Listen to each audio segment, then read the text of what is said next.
Hello there, this is David Shukri. Welcome to my studio. Welcome also to this mini course looking at some of the creative aspects of photography to really help get your work moving. We're going to be looking at things like color, set design and wardrobe, and thinking about how those things can improve the standard of your portrait photography. Lots of current photography education focuses on the technical aspects of photography. So things like shutter speed, lens design, aperture, ISO, camera bodies, those kind of things. And of course, all of that stuff is very important. Without knowing that technical stuff, it really is difficult to get the best out of our photography. But even if you know all of that technical stuff, it's still quite easy to take a bad picture if you're not thinking about the overall design of your photography shoot. And that's the purpose of this little course. So we're going to look at how to match colors properly, how to choose good wardrobe, and how to do good set design, especially if you shoot in a small studio like I do. I hope you enjoy this. Let's get into it. We're going to look through a range of ways that you can incorporate color planning and set design into your photography. I work in a very small studio. It's about 14 by 16 feet, so everything you'll see in this guide is achievable in a small space. First, let's look at some different options for making your photographs look great with creative but simple set design.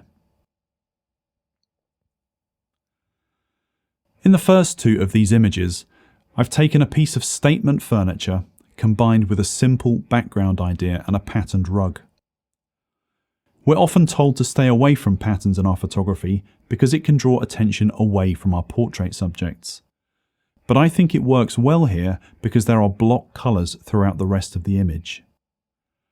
In the right-hand image, the stack of boxes makes it easy for the portrait subject to pose because she has different levels that she can use for her feet.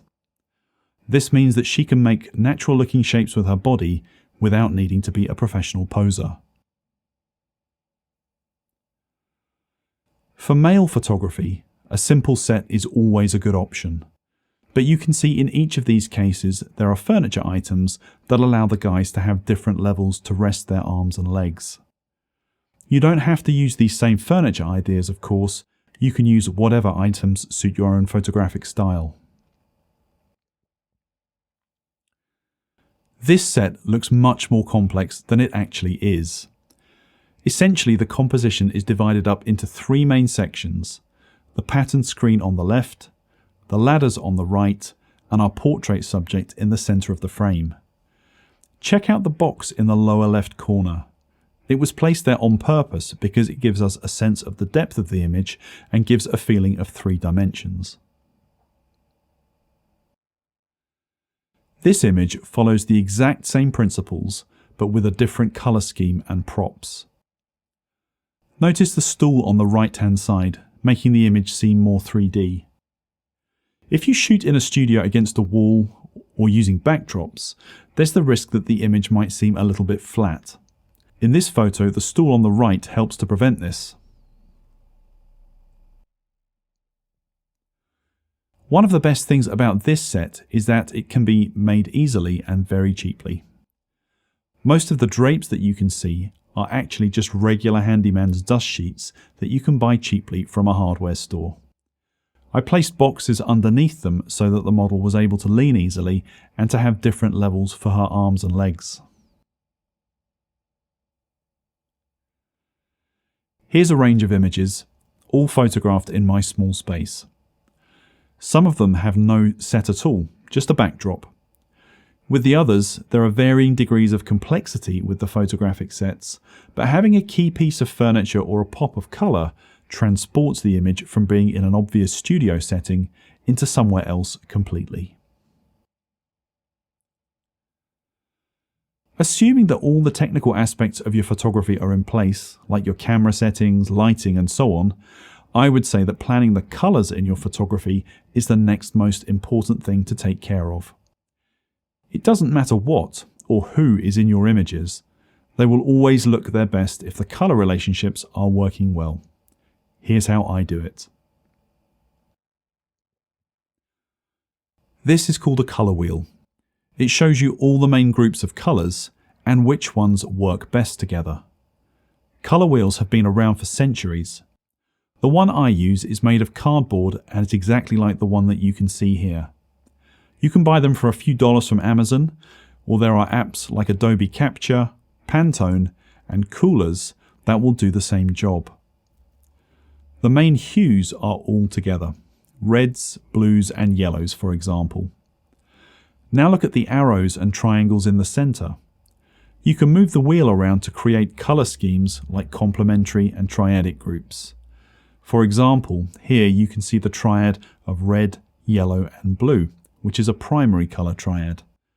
This is how I choose groups of 1, 2, and 3 shades that I know will look great together. The easiest color scheme is when you have just one dominant color. In this case, there are several different shades of pinky peach, which are also a good match for the model's skin tone. So if you had 3 different shades of blue, you could group them all together and it's going to look good. The same would be true of several different greens or yellows. Color monochrome means you only have one color to think about and get right, and it's a good way to match up an outfit that has one main tone. The cool colors are all next to each other on the color wheel and include the blues, greens, and purples. People say that they can evoke a sense of calm because they remind us of things like water, sky, grass, and other aspects of the natural world. Cool colors look like they recede, so they can create a sense of space and size in your images. As well as being a cool tonal scheme, the image that you can see here is almost entirely made up of a single cool blue color. Here is a warm palette.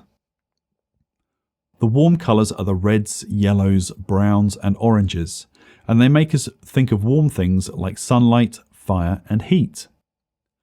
Warm colors tend to make things in the image seem closer to us. They can make a room appear smaller or an image seem cozier. Complementary colors are the ones that are opposite to each other on the color wheel, so they have a very contrasting look. If you have equal parts of both shades, this can create a kind of imbalance in the image, so I like to use one dominant color and then a small amount of the complementary color for a pop of tonal contrast. In this image, the 2 main colors are not completely complementary, but they're almost opposite on the color wheel. The reason I wanted to share this one is because green is a popular wardrobe choice for people with ginger or reddish hair, so this color scheme is one that you can use in the real world to match up with a hair color. Triadic color schemes have 3 equally spaced colors on the color wheel. In this case, the blue and pink are a good match for the skin tone, which has yellowy brown tones. Those 3 color groups are pretty equally spaced around the color wheel. Let's look at some of the ways in which wardrobe choices can enhance your photography.